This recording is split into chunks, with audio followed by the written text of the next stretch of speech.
Iba kasi mag-isip ang mga milyonaryo. If maiintindihan nyo paano mag-isip yung milyonaryo, mapapa-action ka kaagad. But you have to understand, you have to develop a mindset of millionaires. Right? Kasi pag mahirap ka, yung utak mo nakaprograma para maghirap. Kung lagi kang masaya, nakaprograma yung utak mo para maging masaya. Kung miserable ka, yung utak mo nakaprogramang maging miserable at maghanap ng mga miserable. First things first, kailangan mawala muna yung takot mo sa pera. What will make us happy and connected and aligned is understanding first ano ba ang gamit ng pera para sa'yo. Kasi baka iba ang meaning sa'yo ng pera. Kumita naman ako ng pere. Pero hindi naman nag-improve yung quality of life. You wanna know why? Ask me why. Kulang! Kulang lang yung income, kulang yung pera. Bakit? Baka pambayad pa lang ng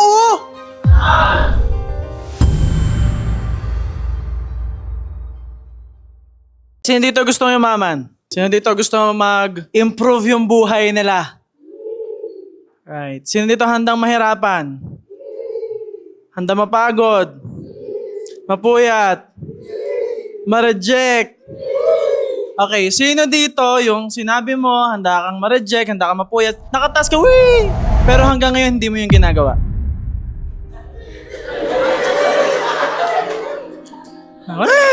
Guys, if you think about it, most of the time, no, sabihin ko sa'yo, para yumaman ka, kailangan mo lang magsakripisyo, willing. Diba? Kailangan mo lang sumunod sa sistema, willing. Magdetect na action, willing, kahit iwan jowa. Pero hanggang ngayon, hindi mo naman ginagawa. We all lack execution. Tama? And ngayon, bibigyan natin ng linaw yan. Iba kasi mag-isip ang mga milyonaryo. If maiintindihan nyo paano mag-isip yung milyonaryo, mapapa-action ka kaagad. Are you with me? Yes. But you have to understand, you have to develop a mindset of millionaires. You have to develop the mindset of a millionaire. Are you with me? Yes. So ang tanong, paano nga ba? Right? Kasi merong mga lumaki sa yaman na naghihirap. Meron naman laki sa hirap na mayaman ngayon.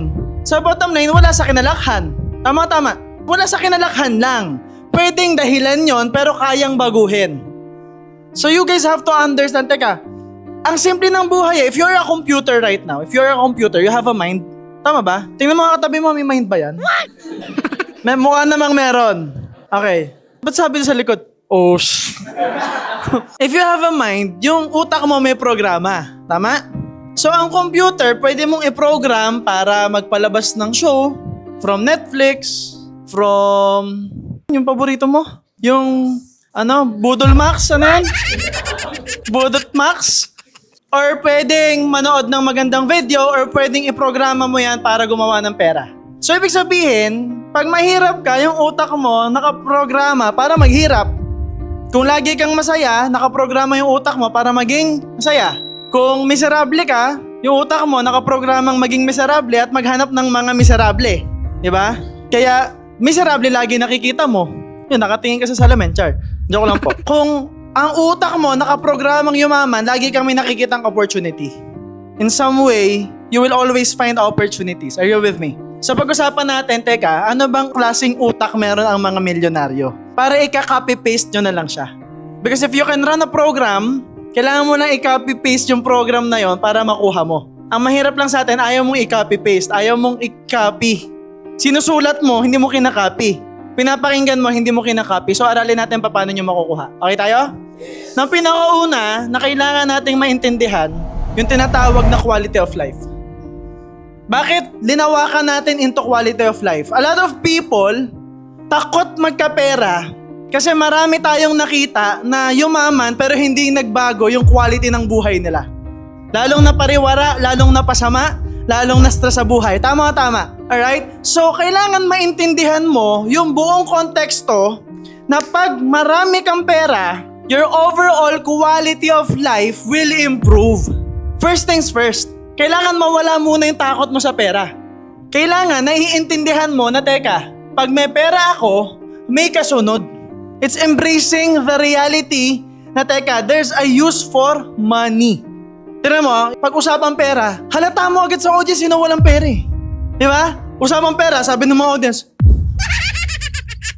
Parang galit kayo sa akin. Tuturuan na nga kayo magkapere. Energy no? Pagpera na naman. Kasi kailangan nyo i-apply. Naintindihan nyo ako? Now, pag may pera ka, ano yung mga pwedeng mangyari sa'yo sa tingin mo? Ano para sa inyo yung quality of life? Anyone? Quality of life? Ano yung mag-i-improve quality of life? Kotse? Sa'yo, ano? Ito na yun, financial, time freedom. Okay, freedom.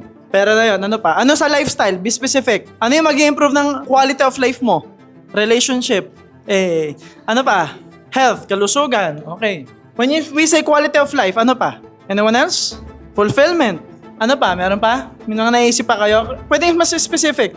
Faith. Saan? Kay God. Okay. Ano pa? Meron pa? May naisip pa kayo? Okay lang specific. Appearance and confidence. Alright, so paano natin i-drawing yung appearance and confidence? Appearance and confidence, yeah. Travel. Paano ko i-drawing yung travel?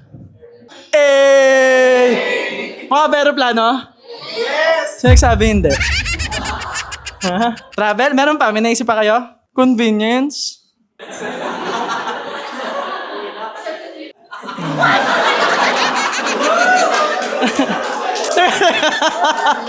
Mentally and physically okay, less problem. Paano ko ito drawing niya, ha? Peace, peace. Ang hirap din yung drawing eh. Okay.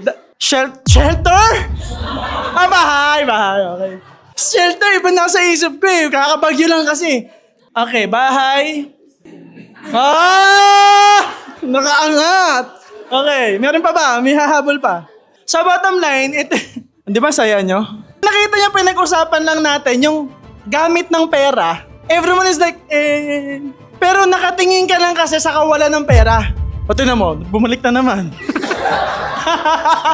Are you with me? What will make us happy and connected and aligned is understanding first ano ba ang gamit ng pera para sa'yo. Kasi baka iba ang meaning sa'yo ng pera.